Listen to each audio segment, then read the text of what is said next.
On this edition of Somerville Neighborhood News, find out how the city's summer youth programs are a win-win for Somerville. Hear how the local Nepalese community continues to support those back home. More design presentations for the future of Union Square. And visit community gardens and urban farms where residents grow healthy local food. All this and more on Somerville Neighborhood News. Hello and welcome to Somerville Neighborhood News. Today is June 30th, 2015. I'm Julian Frendak. Somerville Neighborhood News is your bi-monthly newscast and online source for multimedia news. It's a community service production of SCATV, created by staff, interns, and your neighbors. We bring you the news every 2 weeks on Channel 3 and on our website, somervilleneighborhoodnews.org.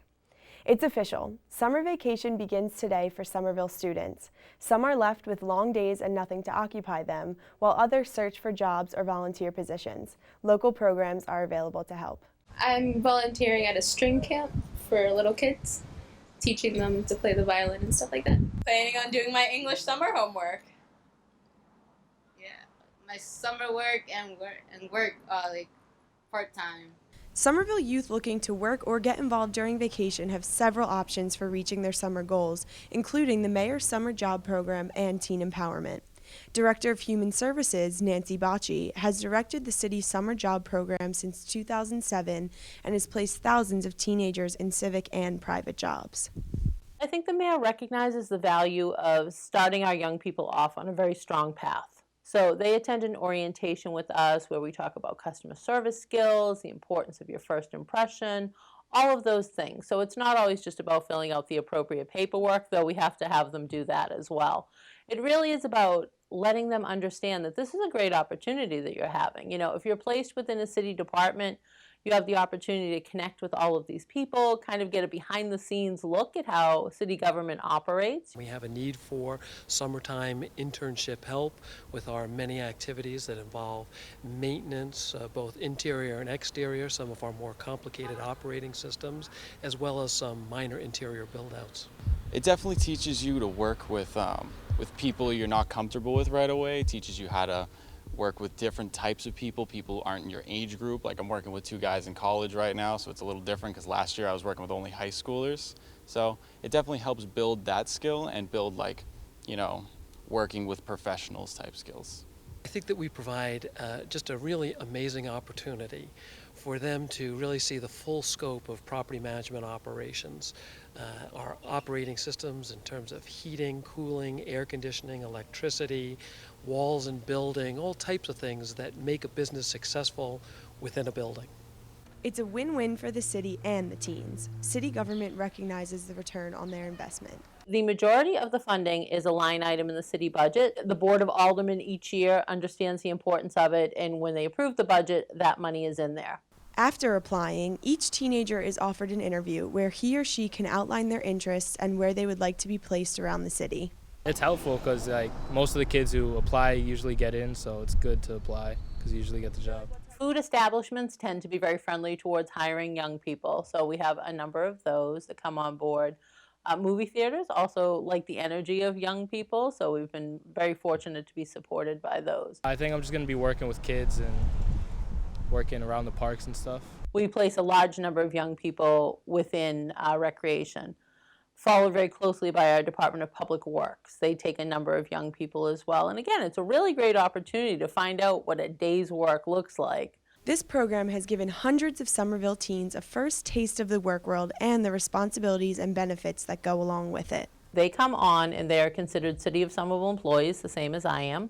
So they're subject to all of our policies and procedures, and they receive a weekly paycheck from the City of Somerville. So they also get a nice start off with a little retirement account as well. The Center for Teen Empowerment also offers several employment opportunities for teens throughout the summer to join other teens in making their voices heard. Teen Empowerment's a youth leadership initiative where we hire youth 14 to 21 to be agents of social change in the community. We hire them. They're paid employees. They work here, and they work to organize events around the issues that youth face in the community. During Somerville's drug crisis, the city looked to Teen Empowerment founder Stanley Pollock. He started a program in Boston that had a big play in the Boston Miracle, where Boston's homicide rate went down over 50%. So when we were having this, a lot of trauma and a lot of negative things happening here in Somerville, what happened was Mayor Curratone brought in Stanley and our organization into Somerville, provided us with a space, and we started to do our work here about 11, 12 years ago now. Teen Empowerment is funded through the city budget and receives a series of grants, including a community development block grant.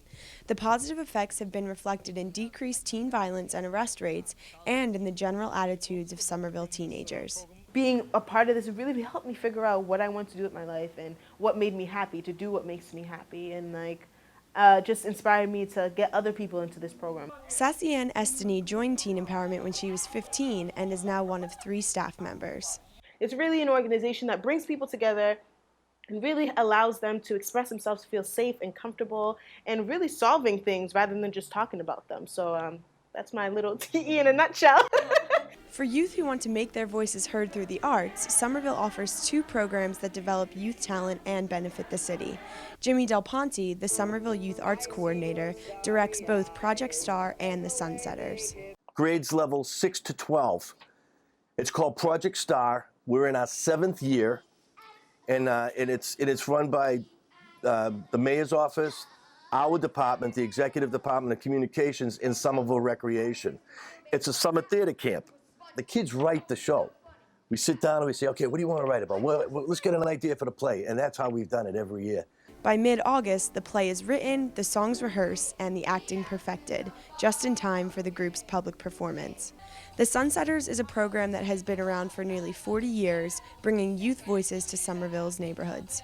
It's ages 12 to 18 kids that sing out in the streets and go to the parks, and you block off the street, have a little block party, and we go to the senior centers. It's a positive group. There's no bullying. Everyone's very supportive. We joke a lot, and that's one thing. And yeah, it's very nice. It's a happy community. Michael Buckley has found his voice through the program. After joining at the age of 12, he is now the assistant director. I've been in Sunsetters for 9 years, and each year it's great. We have almost new kids every year, although we do have recurring kids, and it's great to keep the tradition up. And just every year is so much fun. New songs, new people, new experiences, different streets. I just like it because I very rarely have had a year in all my years where I did not have fun. I think it's really important for the kids of the community to see what we're doing, and also the adults and the elderly to see how the arts are helping kids and getting them in an organized group to work on teamwork and stuff like that. For more information on the city's youth summer programs or to sign up, visit somervillema.gov, somervillerec.com, or call the city at 617-625-6600. Visit Somerville Teen Empowerment at teenempowerment.org/somerville.html. Last April, Nepal was devastated by one of the worst earthquakes to ever hit the region. While the country faces years of rebuilding, the Nepalese community in Somerville continues to support those back home. Reporter Laura Onyanaho visited a special fundraiser to increase aid efforts and to keep Nepal's situation in the community's thoughts.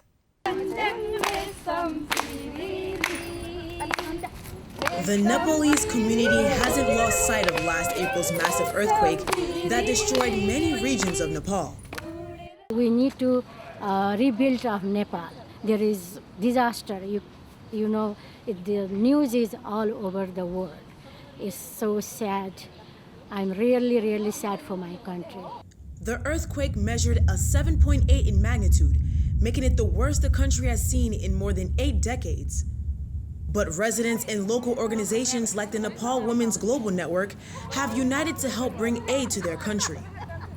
And we all are volunteers for this organization, and we wanted to do something for our country, and we don't have that much of money that we can send to our country, but we believe that money is not everything. You love your country wherever you stay. The Somerville and the Greater Boston Nepali sisters decided, why don't we do a yard sale? The yard sale is one of 2 fundraisers held this month, selling hundreds of colorful items at affordable prices. We're selling everything's in here for clothes and shoes. And we'll buy some, we'll keep here some winter clothes and jewelries. Some are traditional, some are from here.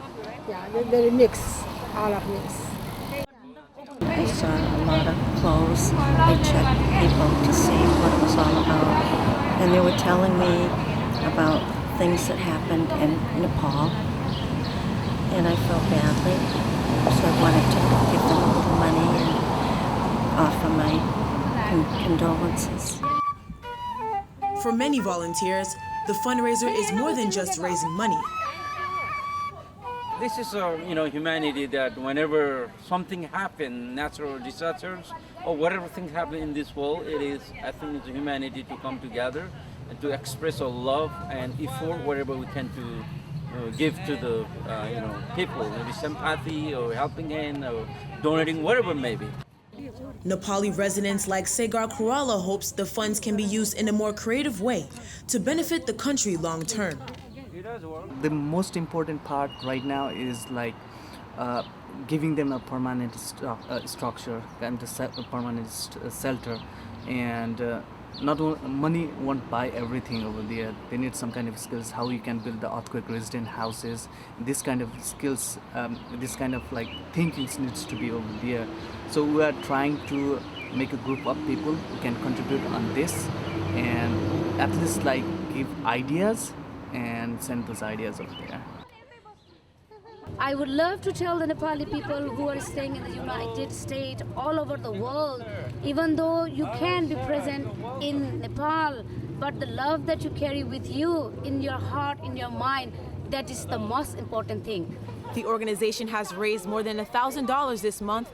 They plan to send all proceeds to their partner branch in Nepal to support rebuilding efforts to vulnerable areas of the country. For Somerville Neighborhood News, I'm Laura Onyenaho. For more information on the support efforts or to get involved, visit the Nepali Women's Global Network at www.nepaliwomen.org. Following up on its May 13th open house and meeting, the Somerville by Design team invited the community to a review of the Boynton Yards proposal and a look at what's on the drawing board for the D1 through D7 lots closer to the center of Union Square. Community members had a chance to preview the presentation by checking out the drawings, renderings, charts, and explanations covering the walls of the old post office in Union Square.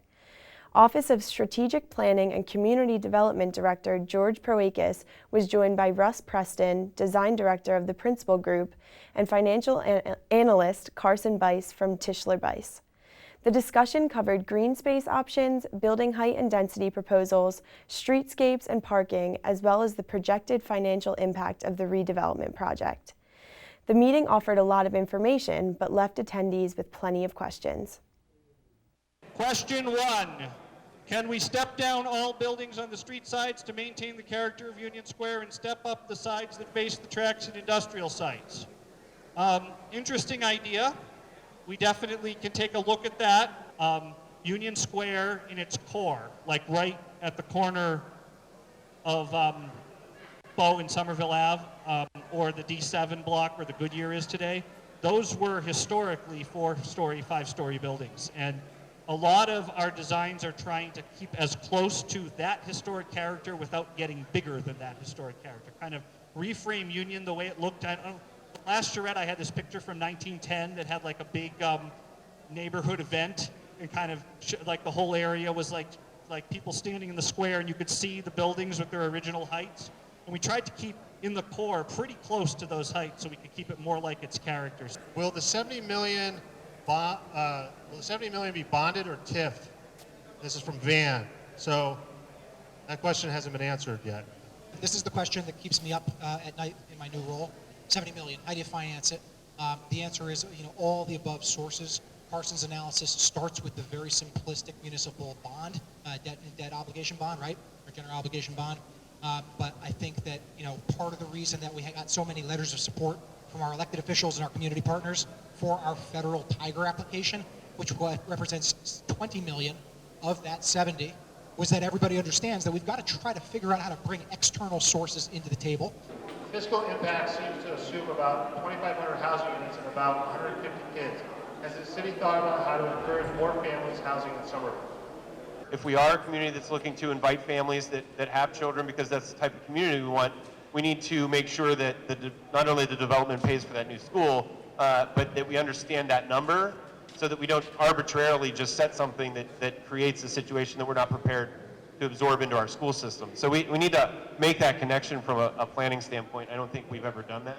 The discussion about family units I thought was interesting, because one of the things that the city said was that they don't know how many they're going to need, and that's important information to have. So I'll be curious to see if they do it. I hope they do a study that will reveal some of that information. But I think that we really want, the people that live here in Somerville want to have a family-friendly environment. Well, I think we were inundated with an awful lot of material, and at times it got a little confusing. And I'm really going to have to look at the website on Somerville by Design, and also maybe reflect a little bit on the details. It's hard to see the trees for the forest. I learned that the city says that they're going to preserve the Concord Ave community space, but I'm curious as to how they're going to be able to preserve it during all the development that's going to be going on right next to it. They did talk about the permitting process as being a way of doing that, but that still doesn't really answer the question when you get down to it. Smaller topical meetings will be held over the summer months leading up to the release of a draft development plan in the fall. The group hopes to have a final plan out to the neighborhood for comment by midwinter. To find upcoming meetings or review plans, visit somervillebydesign.com. And in Davis Square, disruptions continue following the discovery of several serious safety concerns at the 240 Elm Street construction site. The 3-story building at the corner of Elm and Chester has been covered in scaffolding since 2013, when sections of decorative parapets along the roofline fell to the street below. City inspectors immediately shut down Elm Street and adjacent roads when the owner's structural engineer raised serious public safety concerns after touring the construction site last week. In a letter posted on the City of Somerville website, the engineer stated that demolition of masonry facade along Elm Street had left the building unstable. He urged that no further demolition take place until the structure is reinforced and that the sidewalk along the building be closed. The Dunkin' Donuts at the Elm and Chestnut corner of the building remains closed. Somerville Police and Fire have been working to create temporary traffic and pedestrian patterns as the situation changes. Lane and sidewalk closures will remain in place until the building has been reinforced and Inspectional Services has deemed the site safe. Owner Michael Argirios continues to receive bad news.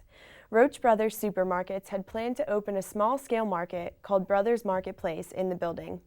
On Friday, the company released a brief statement saying the project no longer fit into its plans. And the City of Somerville has taken Argirios to court to compel him to fix the unsafe conditions immediately and to pay the city's costs for dealing with the disruptions and shutdowns. Michael Argirios of the Charles River Realty Group purchased the building in 2011 for $7.8 million. Visit somervillema.gov/alerts for updates on traffic and closures. Now, let's see what's in this week's Somerville Journal.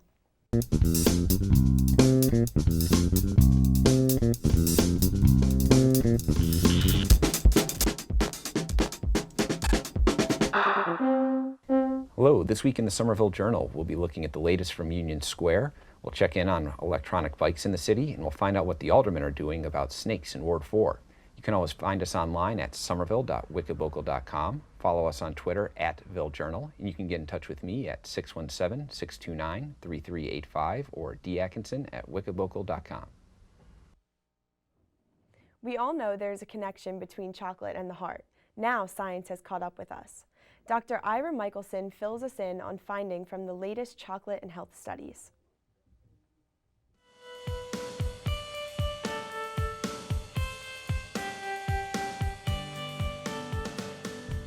Hello, I'm Dr. Ira Michelson for the Somerville Neighborhood News. I want to talk to you today about one of my favorite topics, namely chocolate.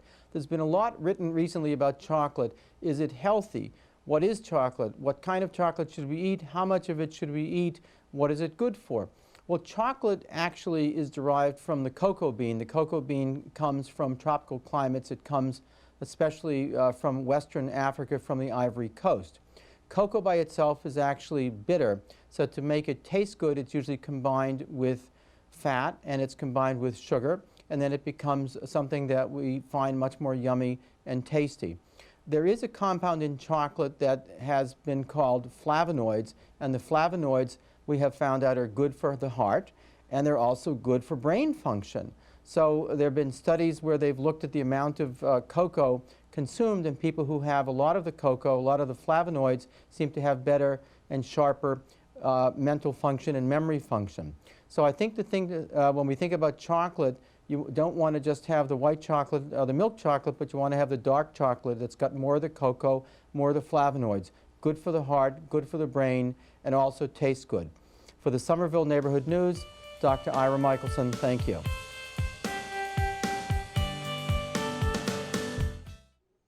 You can watch Dr. Michelson on Taking Back Your Health Thursdays at 7 p.m. on Channel 3 or anytime on SCATV Somerville.org.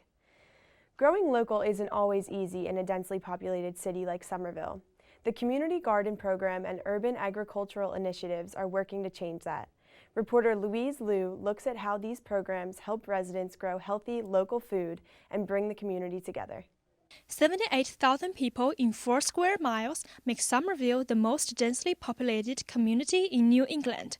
For many residents, the idea of having enough land to grow their own food seems impossible, but a plot in one of the city's 9 community gardens can make that idea real. It's a great opportunity for residents who may not have a yard to be able to have a little piece to grow in, and also have an area of safe soil and clean soil that they can grow, whatever they would like in a space. Any Somerville resident can apply for a garden plot, but they need to be patient. Green infrastructure planner Rachel Kelly puts applicants in contact with the garden coordinator in their neighborhood. Currently, the city has 164 plots and at least 300 people on the wait list. The average wait time is about 1 to 3 years. It's an opportunity for people to get their hands dirty, and people, make friends through it, and it's definitely a little tiny mini community within a community. The link between healthy food and having access to healthy food and having a healthy lifestyle and having a better quality of life, you can't really separate those. And certainly part of that is also building a community around those shared goals and values. Durrell Community Garden was one of the first city's community gardens designed especially for those with physical disabilities, including raised beds for working the soil from a wheelchair.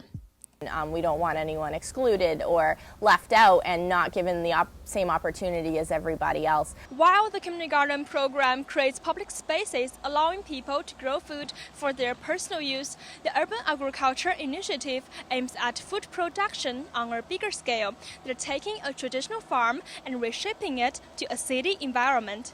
I like to plant, and to be able to share that passion with anyone, whether it's my neighbor or students or whomever, I love to do it. Kellen works at the Innovation Farm, a hydroponics-based farm located at Edgeley School. He's using the drip system to grow primarily herbs and greens. It's all water. There's no soil. So the roots, they grow like this. They're not in the soil.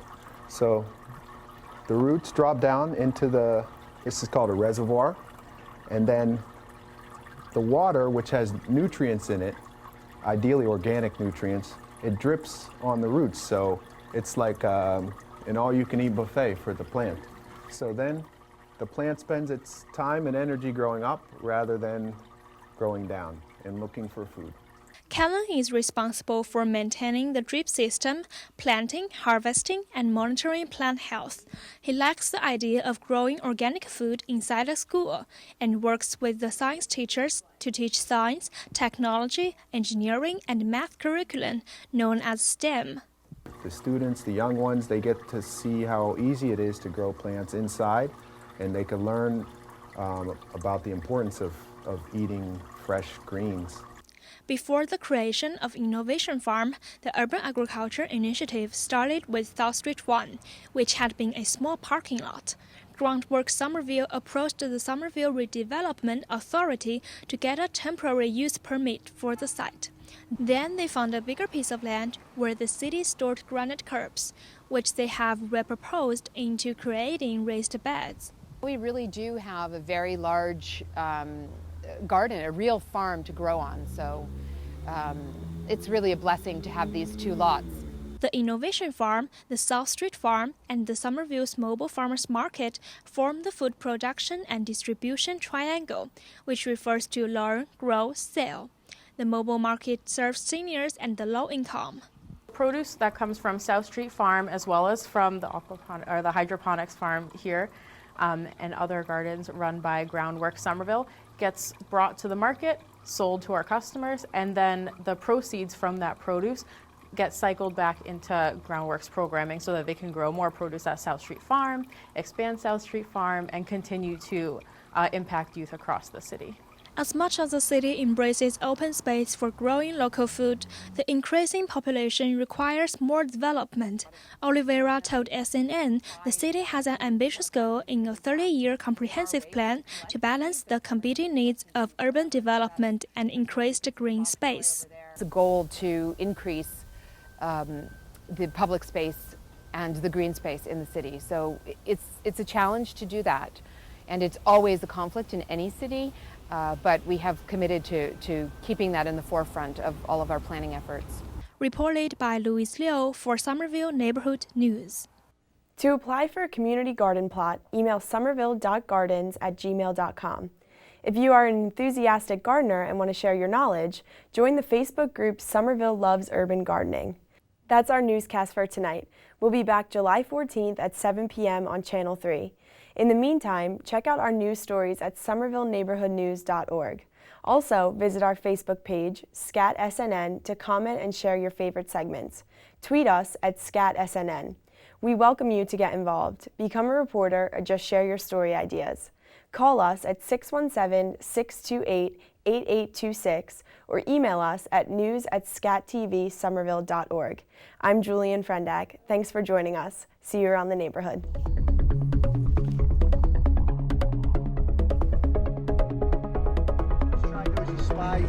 Who has a